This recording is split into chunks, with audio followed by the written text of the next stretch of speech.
Assalamualaikum warahmatullahi wabarakatuh. Apa kabar pemirsa di rumah?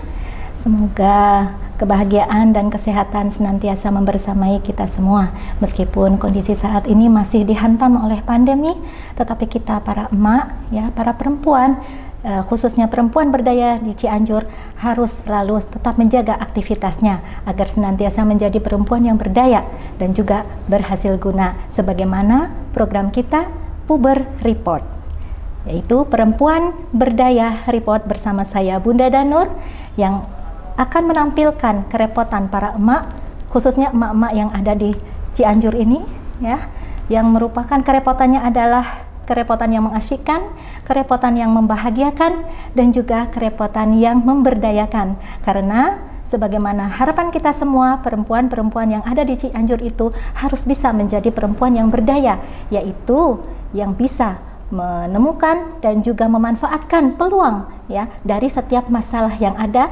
sehingga menemukan suatu solusi yang baik, solusi yang memberdayakan, dan tentu saja solusi yang membahagiakan.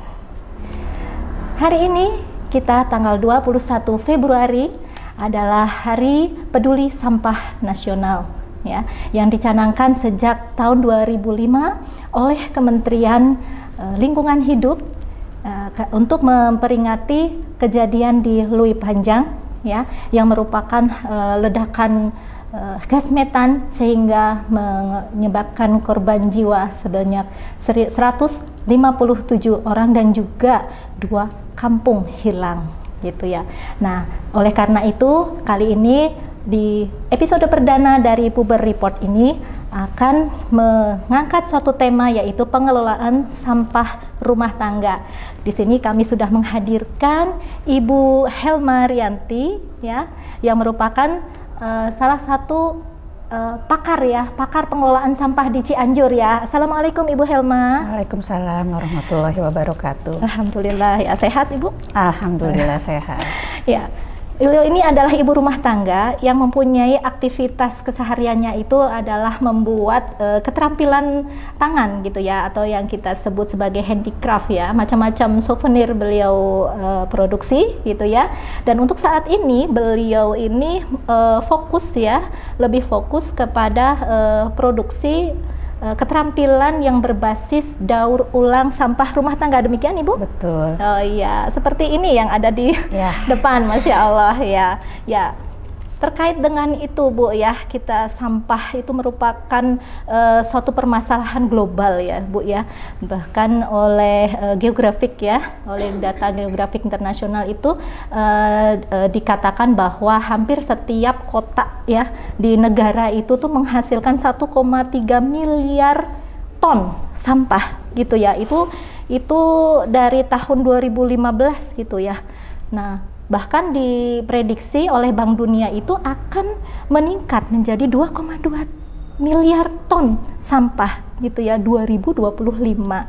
Nah, itu di dunia, gitu ya. Sementara dikatakan oleh Science, gitu ya, di tahun 2015 juga bulan Februari, bahwa dikatakan Indonesia itu sudah termasuk peringkat kedua, ya, penyumbang sampah plastik yang ada di laut setelah Tiongkok. Masya Allah, ya, ternyata, ya, sampah nasional itu menjadi permasalahan yang cukup meresahkan, gitu ya. Nah, ini bagaimana, ya, menurut Ibu Helma Rianti, gitu ya, selaku pakar pengelolaan sampah di sini, dan mengapa, ya, Ibu jadi asik terjun di sini, gitu ya, fokus kepada pengelolaan sampah ini? Mangga Ibu. Terima kasih Bunda Danur, ya, atas undangannya kemari, ya.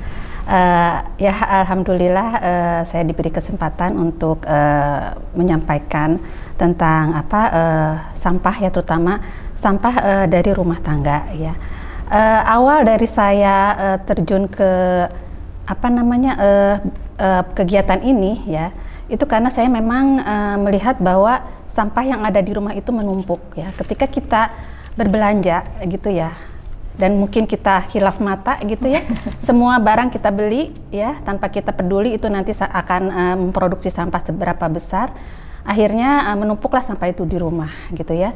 Nah, setelah itu saya berpikir bahwa ternyata barang yang kita beli itu, ya, itu ternyata bungkus ya seperti packagingnya itu juga sebenarnya masuk ke dalam hitungan harga jual. Ya. Jadi kalau kita perhatikan itu amat sangat disayangkan gitu ya. Packaging itu akan kita buang begitu aja. Berarti apa yang kita keluarkan, harga yang kita keluarkan itu akan terbuang dengan percuma. Jadi saya berpikir bahwa ketika kita belanja mestinya kita sudah memiliki pemikiran atau ininya bahwa apa yang kita beli ini apakah nanti akan menghasilkan sampah atau tidak, gitu ya.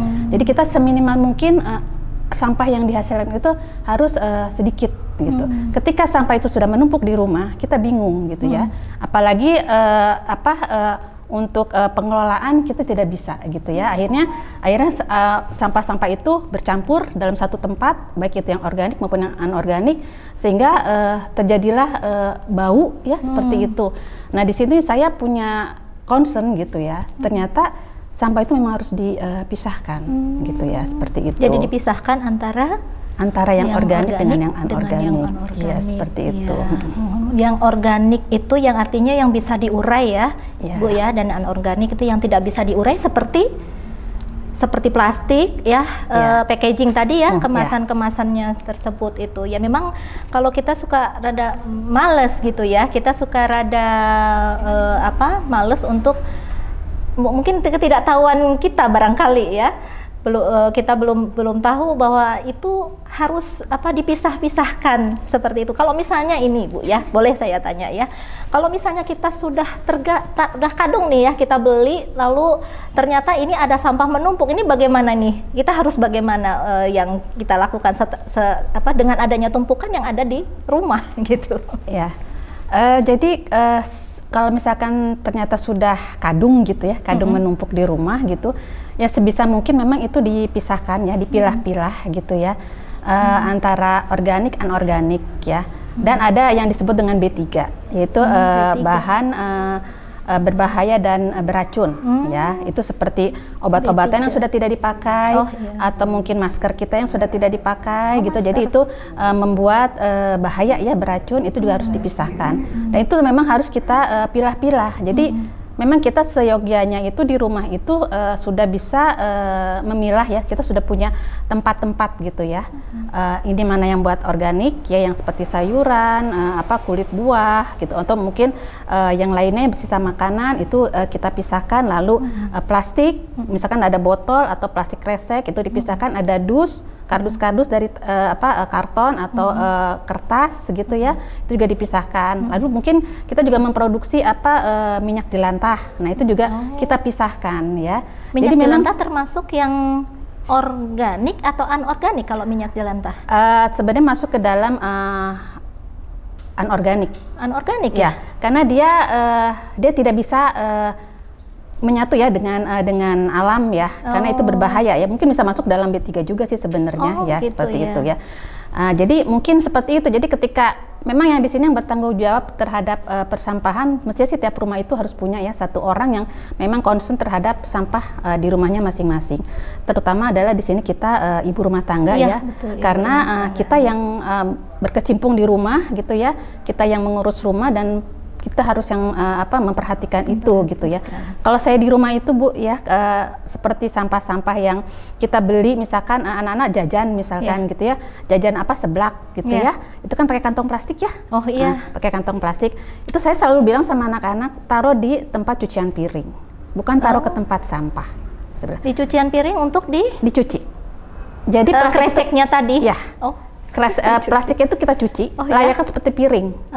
Ya, nanti dia akan bersih, lalu kita keringkan, sudah kering baru kita satukan dengan plastik-plastik yang lain. Untuk nanti bisa kita olah menjadi ecobrick misalkan, atau mungkin bisa kita nanti salurkan kepada tempat-tempat yang bisa menerima seperti itu. Kalau di kota-kota besar, alhamdulillah sudah mulai banyak spot-spot ya penerimaan sampah-sampah seperti itu gitu. Gitu. Oh iya, ada satu lagi yang untuk keluarga yang mempunyai balita, Ibu, yang bayi lah ya, yang masih menggunakan diapers. Nah, itu kan juga merupakan satu sampah ya, yang mengganggu ya, cukup mengganggu. Itu bagaimana itu, Ibu? Ya. Untuk diaper sendiri memang sekarang sangat ini ya banyak sekali ya sampah seperti itu, kita bisa lihat di selokan, di kali gitu, mereka membuang begitu saja ya. Betul. Dan di dalamnya juga masih ada ininya gitu, kotorannya gitu, mereka malas untuk membersihkannya ya. Nah, itu juga sebenarnya termasuk kategori B3 ya, sampah berbahaya dan beracun ya. Jadi kita sebagai ibu, terutama ibu-ibu yang muda gitu ya, mesti harus concern ya. Kita harus tahu bahaya dari penggunaan diapers itu gitu ya. Saya dulu punya anak ketika sering memakai diapers itu ada ruam ya, ada ruam, dan akhirnya saya berhentikan. Saya pindah ke popok kain. Jadi memang untuk ibu-ibu yang zaman dulu itu justru itu sebenarnya lebih bagus lebih bagus gitu ya, dari segi lebih kesehatan, aman ke anak, lebih aman ya, dan juga tidak menimbulkan sampah. Betul ya, jadi seperti berarti itu. cenderung ini ya kalau yang sekarang teh karena pengennya yang praktisnya saja. Tapi kita sebagai yang peduli ya terhadap sampah-sampah seperti itu, karena memang itu tidak bisa kita hindari ya. Jadi kita mencari inovasi ya. Sampah itu akan diapakan? Ternyata sudah ada yang bisa mengelola atau mengolah dari diapers itu ya. Jadi diapers itu untuk kulitnya atau plastiknya itu nanti bisa dibikin menjadi pot. Ya. Sedangkan isinya itu ya, yang ada gelnya dan ada kapasnya itu nanti bisa menjadikan lapisan bawah dari sebuah pot yang nanti akan ditimbun dengan tanah. Karena diapers isiannya itu, yang gelnya itu dia kan menampung air. Ya. Nah, itu bisa seperti itu. Tapi di sini diperuntukannya untuk tanaman-tanaman hias, tidak untuk tanaman yang nanti akan dikonsumsi oleh kita. Karena tadi di situ tanaman yang memang tidak untuk yang konsumsi ya, tidak konsumtif ya. Pokoknya. Tapi dengan catatan kita harus bersihkan dulu dari kotoran. Harus. Itu, ya, gitu. Tapi bukan bisa jadi pupuk itu nanti. Ya, itu kan alasnya, jadi bawahnya. Bukan itunya. Bukan. Berarti dia ada paling harus bawah. Bersih ya. Jadi ternyata bawah. Masya Allah pemirsa, dari diaper sendiri itu bisa dijadikan sebagai pot ya. Untuk yang suka tanaman hias, itu nanti apalagi Mahmud ya, para Mahmud, mama-mama muda, ini kalau punya bayi ada kotoran itu ya, bekas diapers yang dipakai oleh anaknya itu jangan dibuang ya, tapi dibersihkan Ibu ya. Lalu nanti insya Allah mungkin suatu saat ya nanti kita akan praktek bagaimana supaya diapers itu bisa diolah menjadi pot ya, pot untuk tanaman hias. Masya Allah, kita baru tahu ya. Baik, Ibu Helma, hari ini kita juga kehadiran oleh ibu-ibu ya dari Perempuan Berdaya Cianjur. Ada Ibu Iin dan juga Ibu Tini di sini ya. Yang barangkali mungkin Ibu Iin dan Ibu Tini mungkin ada yang ingin ditanyakan. Boleh silahkan ya. Ibu Iin. Alhamdulillah, jazakillah, terima kasih matur sukun kepada Bunda Danur. Alhamdulillah, ini waktu yang sangat berharga untuk menanyakan hal-hal yang sangat berkaitan dengan ibu rumah tangga ya. Ya, kepada Bu Helma, alhamdulillah Bu Helma, jazakillah, ini waktunya mau nanya nih tentang sampah, tentang plastik-plastik ya yang ibu beli itu. Kalau habis belanja ibu-ibu itu Masya Allah ya, di rumah itu banyak banget plastik-plastik yang tidak berguna. Nah, ini main masuk aja ke tempat sampah, tidak memikirkan ya hal-hal yang akan datang. Nah, ini bagaimana ya kalau di kampung, di desa itu mereka punya tempat untuk membakar, untuk menjadikan kompos gitu ya. Tetapi kalau kita di komplek-komplek itu susah gitu ya untuk memilah-milah itu. Nah, gimana caranya habis makan, habis itu banyak sekali sisa-sisa sampah itu. Gimana caranya untuk memilah-milah sampah itu biar berguna gitu ya. Bu Helma, enggak silakan. Iya, silakan Ibu langsung saja. Ya, terima kasih Bu In atas pertanyaannya. Jadi kita sebagai ibu rumah tangga dari awal ya Bu ya harus sudah memang memiliki mindset bahwa sampah itu harus sudah dipisah ya. Jadi intinya seperti itu. Seperti yang tadi saya bilang bahwa di dalam sampah itu ada nilainya ya, ada nilai secara nominal atau mungkin ada nilai harganya ya Bu ya. Jadi kita berpikir bahwa kita melihat sebuah plastik atau sasetan kopi itu adalah uang gitu Bu ya. Nah, seperti itu. Nanti kalau untuk yang bahan barang-barang yang tidak bisa dijual ya. Jadi memang sampah itu kan untuk yang anorganik ya. itu sebenarnya ada yang bisa kita jual ya, ada juga yang tidak bisa bernilai jual ya. Jadi ada dua. Nah, untuk yang bisa kita jual itu seperti botol ya, botol plastik, gelas plastik, mungkin kardus, kertas gitu ya. Itu bisa kita jual ke bank sampah mungkin kalau ada di sekitaran rumahnya, atau mungkin ke tempat pembuangan pemulung gitu ya, kita mensedekahkan kepada mereka, itu lebih baik gitu ya. Nah, itu bisa bernilai buat mereka. Tapi kalau untuk barang sampah-sampah plastik yang tidak bisa kita jual, mereka tidak bisa menerima, itu sebenarnya kalau bisa itu kita simpan dulu, nanti mungkin akan ada ya, kalau bisa sih kita berikan kepada yang memang concern terhadap daur ulang seperti itu. Untuk sampah-sampah yang dari sisa-sisa makanan atau sisa dapur gitu ya, dari kita habis memasak gitu ya, itu ada yang bisa kita jadikan kompos ya, seperti bekas sisa kita memasak ya, kayak kulit wortel atau apalah gitu ya, yang sisa-sisa masakan itu bahan makanan itu kita olah ya, jadi kita bikin kompos Bu ya. Lalu kita juga bisa bikin menjadi ekoenzim seperti ini contohnya. Oh, ini ya, ini cairan ekoenzim ya. Ini dari kulit buah ya. Ini nanti bisa berguna multifungsi ya Bu. Bisa untuk kita mengepel atau membersihkan barang-barang di rumah kita gitu ya, atau bisa juga menjadi disinfektan ruangan gitu ya Bu. Lalu bagaimana kalau misalkan tadi sisa-sisa makanan gitu ya. Untuk sisa makanan itu kalau bisa memang kita makan harus habis ya Bu. Karena memang kalau sebisa mungkin gitu ya Bu, kita habiskan gitu ya. Sayang itu mubazir gitu ya. Tapi kalau memang ternyata memang ada bersisa, ya itu kita pisahkan ya. Kita bersihkan dulu ya, misalkan dari minyak atau dari apa gitu ya, kita pisahkan, lalu kita saring, lalu kita buang ke biopori ya. Jadi kalau bisa juga memang tiap rumah itu dia punya lahan, tidak punya lahan tanah, harus punya biopori. Biopori itu bagaimana itu? Jadi biopori itu adalah lubang ya, yang lubang resapan yang memang kita buat di halaman rumah kita. Jadi dia nanti akan tidak tertutup ya. Jadi harus di luar yang matahari ya. Karena sinar matahari dan kena hujan gitu ya. Nah, itu kita buat ya sedalam 1 meter ya, dengan kita tanam paralon, yang mana kelilingnya paralon itu kita lubang-lubangi ya, karena nanti itu akan penyerapan airnya, dan nanti akan ditutup. Tutupnya juga itu harus berlubang-lubang juga ya, karena nanti dari sampah sisa makanan itu nanti akan menghasilkan gas, sehingga gasnya itu akan keluar gitu ya, karena tadi dilubangi dulu ya, seperti yang atasnya itu. Nah, itu salah satunya seperti itu ya. Jadi memang kita tidak boleh sembarangan membuang kemanapun gitu Bu ya, apakah itu di selokan ataukah itu di kali seperti itu ya. Kalaupun kan biasanya ngalir kalau di ya betul. Kalau di sungai gitu, di kali memang itu mengalir ya Bu, tapi akhirnya sampah itu kan terbawa kemana-mana.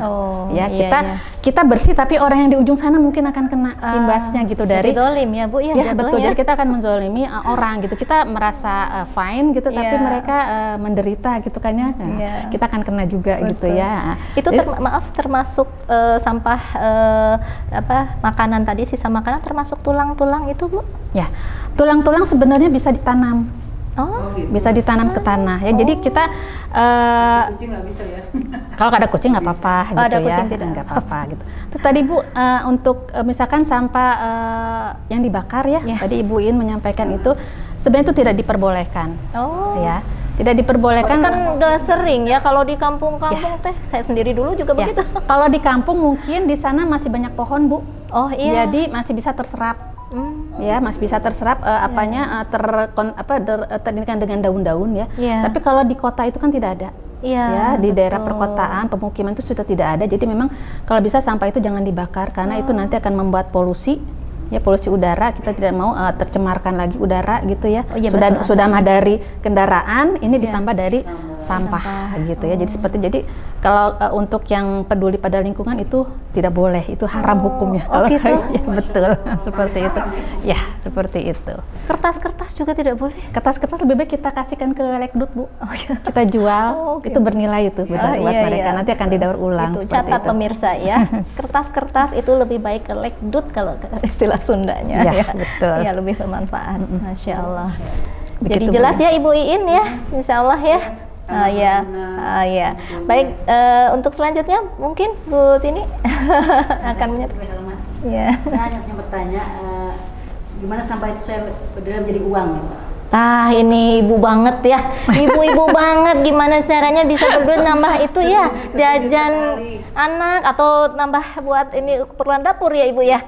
Bagaimana Ibu Helma? Iya, ya sebagaimana tadi saya sampaikan gitu, bahwa sampah-sampah yang tidak bernilai jual gitu ya, seperti bungkus kopi misalkan gitu ya, atau dus bekas susu gitu ya, mungkin tidak ada yang bisa menerima gitu ya.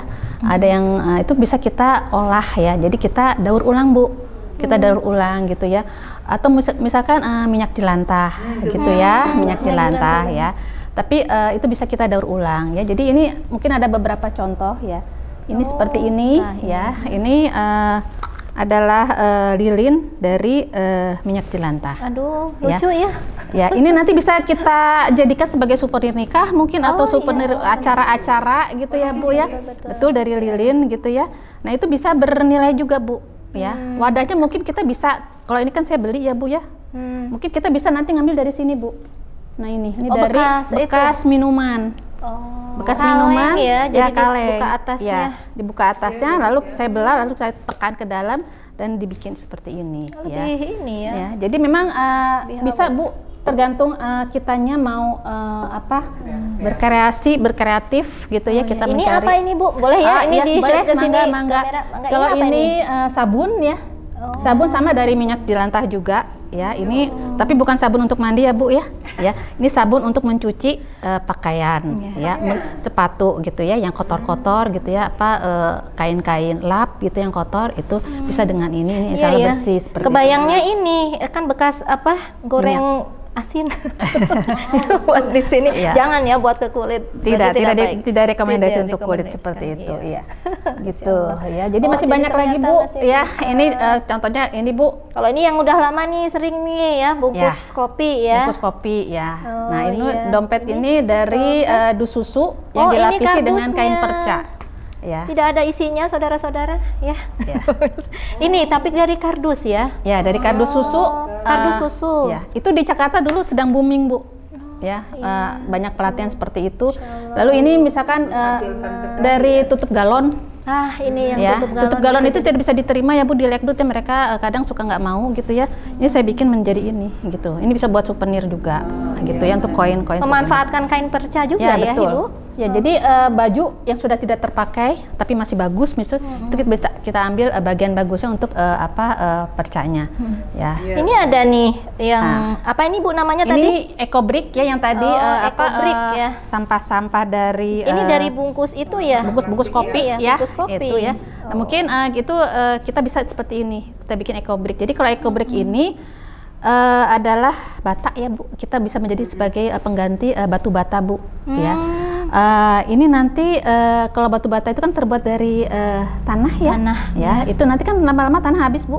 Oh iya. Betul kan ya. Nanti akan suatu saat produksi bata itu akan habis gitu ya. Nah, sekarang kan sudah mulai batanya sudah beda, Bu, yang putih-putih itu ya. Nah, udah mulai ke sana. Nah, lama-lama itu nanti akan habis juga. Sedangkan kalau ini tidak habis. Jadi kalau kita bisa bikin ini, nanti ini menjadi pengganti batu bata untuk sebuah bangunan gitu ya. Ini lumayan ini. Betul ya. Atau mungkin saya sampah masker. Oh, ini masker. Nah, ya, kita kan sekarang pandemi ya. Jadi kita banyak menggunakan masker sekali pakai. Ya. Betul. Padahal itu sangat disayangkan kalau buat kami itu yang concern terhadap lingkungan, itu kita tidak menginginkan menggunakan masker sekali pakai. Jadi kalau mau pakai masker kain, yang nanti akan dicuci lagi ya, itu lebih higienis. Tapi kalau memang terpaksa harus pakai ini, itu kita jangan buang sembarangan. Ini pemakaian sendiri ya Bu ya. Jadi iya. nanti setelah kita pakai, kita simpan, lalu kita masukkan ke sini. Kawatnya kita buang dulu ya, karena nanti itu mengganggu. Nanti kita tekan-tekan. Ini bisa menjadi EcoBrick juga seperti itu. Jadi ini lebih aman.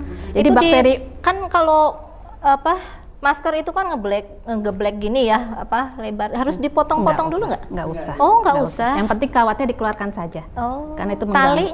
Talinya nggak usah, masuk aja semua. Masuk saja semua. Majukan semua, ya gitu ya. Dari Dan ini masker sendiri bisa kan ada lagi yang bisa dipergunakan? kalau saya tidak. Oh, enggak. Kalau saya tidak untuk dikesanakan lagi ya, jadi cukup di sini kita jebak di dalam botol aja karena bakteri yang ada pun nanti tidak akan keluar gitu. Tapi sebelum dimasukkan ke itu kita bersihkan dulu ya dengan disinfektan tadi ya, seperti itu. Masya Allah. Ya, jadi pemirsa, seharusnya ini ya, ini merupakan ya daily ya, seharian kita gitu ya. Pemakaian setiap orang itu, hampir setiap orang menggunakan masker sekali pakai, dan mulai saat ini kita karena sudah tahu ya yang menyaksikan acara ini meniatkan semua untuk menjebak masker ke dalam botol gitu ya. Jadi mengumpulkan masker yang sudah kita pakai lalu dibersihkan dulu nggak Bu? Dicuci dulu nggak Bu? Tidak usah. Oh, nggak usah dicuci, tapi diambil kawatnya ya. Disemprot Mengambil paling tidak kawatnya. disemprot. Oh, disemprot dengan desinfektannya, apalagi ini desinfektannya tuh yang tidak berbahaya ya ini. Ekoenzim. Ya, dari ekoenzim, Masya Allah. Jadi ternyata ini dari sampah semua ibu-ibu. Dan tadi kalau dikatakan sebagai ganti bahan bangunan berarti bisa bernilai uang ya. Betul. Itu jawaban dari ini ya pertanyaannya Ibu Tini, Masya Allah. Ini juga ada nih piring yang dari apa nih? Mulut gelasnya minuman yang rasa itu macam-macam rasa itu ya. Ini bisa jadi piring ya. Kelihatan nggak nih? Nah, itu ya. Bisa piring buah, bisa piring apa snack. gitu ya. Snack ya. Ini Masya Allah. Bisa dicuci ya. Jadi Masya Allah, ilmu sekali ya. Kita insya Allah manfaat banget, banyak banget ilmu yang kita dapat hari ini, pemirsa, dari Puber Report episode perdana ini. Mudah-mudahan untuk episode-episode berikutnya, insya Allah kita akan mengangkat tema-tema lain yang menarik, yang itu tidak jauh dari keseharian kita para perempuan, para emak, supaya kita menjadi perempuan berdaya. Harapannya itu ya, Ibu Helma. Terima kasih Ibu Helma Rianti, hatur nuhun pisan Ibu Tini dan Ibu Iin yang sudah hadir di Puber Report perdana kali ini ya. Mungkin saya mau menyampaikan sedikit. Oh iya, silahkan Ibu sebagai closing statement. Ya, jadi kita sebagai ibu rumah tangga ya, kalau bisa menjadi solusi ya, jangan menjadi polusi. Oh, gitu ya. Dan sampah ini bisa menjadi berkah. Sampah memberi keberkahan, seperti itu mungkin. Masya Allah, terima kasih Ibu Helma Rianti. Masya Allah ya, ternyata ini memang merepotkan, dan kerepotannya dari perempuan berdaya ya begini, kerepotan yang membahagiakan, kerepotan yang mengasyikkan, memberdayakan, dan insya Allah menghasilkan uang ya Ibu. Ya, itu yang paling utama. Baik pemirsa, untuk episode kali ini kita sudah melewatinya, dan banyak sekali yang kita dapatkan hari ini. Insya Allah kita akan berjumpa kembali di episode-episode berikutnya. Sekian, terima kasih dari saya Bunda Danur. Kalau ada salah saya mohon maaf, dan kita tutup. Salam sehat perempuan berdaya. Assalamualaikum warahmatullahi wabarakatuh.